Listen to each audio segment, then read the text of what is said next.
Sir ಇಲ್ಲಿ ಇದು ಬಂದು ನೀರಿಗೆ ಒಂದು ಪ್ರೆಸ್ಸಿಂಗ್ ಸಿಸ್ಟಮ್ ಸರ್. ಇದೇನಂದರೆ ಈ ಥರ ಮೂತಿ ಇಡ್ತಾವೆ ಇಲ್ಲಿ ಬಂದು. ಮೂತಿ ಇಟ್ಟ ಮೇಲೆ ಈ ನೀರು ತುಂಬಿಕೊಳ್ಳುತ್ತೆ, ಕುಡಿತಾ ಇರ್ತವೆ ಎಷ್ಟು ಬೇಕೋ ಅಷ್ಟು.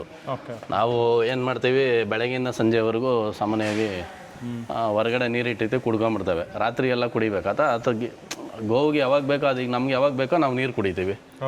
ಗೋವಿಗೆ ಯಾವಾಗ ಬೇಕೋ ಅದಕ್ಕೆ ಕುಡಿಯುತ್ತೆ. ನಾವು ಬಲವಂತವಾಗಿ ಒಂದ್ಸರಿ ಚೆನ್ನಾಗಿ ಬಕೆಟ್ ತುಂಬ ಇಟ್ಬಿಟ್ಟು ಕುಡಿ ಅಂದ್ರೆ ಪಾಪ ಎಲ್ಲಿ ಕುಡಿತಾವೆ, ಬಲವಂತ ಕುಡಿತವೆ. ಅದಕ್ಕೋಸ್ಕರ ನಾವು ಬೂಸಾನ ನೀರು ಮಾಡಿ ಇಡೋದಿಲ್ಲ, ಗಟ್ಟಿ ಬೂಸವನ್ನು ಹಾಗೇ ಹಾಕ್ತೀವಿ. ಅದರಲ್ಲೂ ಜಾಸ್ತಿ ನೀರನ್ನು ಹಾಕಲ್ಲ, ಸುಮ್ಮನೆ ತೇವಾಂಶ ಇರಬೇಕಷ್ಟೇ ಬೂಸದಲ್ಲಿ. ಇಷ್ಟು ಕೆ ಜಿ ಅಂತ ನಮಗೆ ಒಂದು ಗೋವಿಗೆ 2ರಿಂದ 3-4 ಕೆ ಜಿ ಅನ್ನೋದು ಲೆಕ್ಕಾಚಾರ ಒಂದೊಂದು ಗೋವು ಮೇಲೆ. ಈಗ ಪಡ್ಡೆಗಳಿಗೆಲ್ಲ ನಾವು 2 ಕೆ ಜಿ, ಸ್ವಲ್ಪ ದೊಡ್ಡದಿರುತ್ತೆ ದೇಹ, ಅವಕ್ಕೆಲ್ಲ 3-4 ಕೆ ಜಿ ಈ ರೀತಿ ಕೊಟ್ಕೊಳ್ತಾ ಬರ್ತೀವಿ. ಆವಾಗ ಅದನ್ನು ತಿಂದ ಮೇಲೆ ಅದಕ್ಕೆ ಎಷ್ಟು ಬೇಕೋ ಅದು ಗೊತ್ತಿದೆ, ನೀರು ಎಷ್ಟು ಕುಡಿಬೇಕು ಅಂತ. ನಮಗಿನ್ನ ಬುದ್ಧಿವಂತರು ಗೋವುಗಳು ಜಾಸ್ತಿ, ಪ್ರಾಣಿಗಳು. ಅದಕ್ಕೋಸ್ಕರ ಅವಕ್ಕೆ ನೀರಿನ ಸಿಸ್ಟಮ್ ಮಾಡಿ ಇಟ್ಟಿದ್ದೀವಿ. ಎಷ್ಟು ಬೇಕೋ, ರಾತ್ರಿ ಬೇಕೋ ಕುಡಿ, ಬೆಳಗ್ಗೆ ಬೇಕೋ ಕುಡಿ, ಯಾವಾಗ ಬೇಕೋ ಕುಡಿ, ಒಟ್ಟಿನಲ್ಲಿ ನಿನಗೆ ಇಷ್ಟ ಆದಾಗ ಕುಡಿ. ಆವಾಗ ಅವಕ್ಕೆ ಒಂದು ಖುಷಿ, ನನಗೆ ಯಾವಾಗ ಬೇಕೋ ನೀರು ಇಟ್ಟಿದ್ದಾರಪ್ಪ, ನೆಮ್ಮದಿ ಕುಡಿಬೋದು.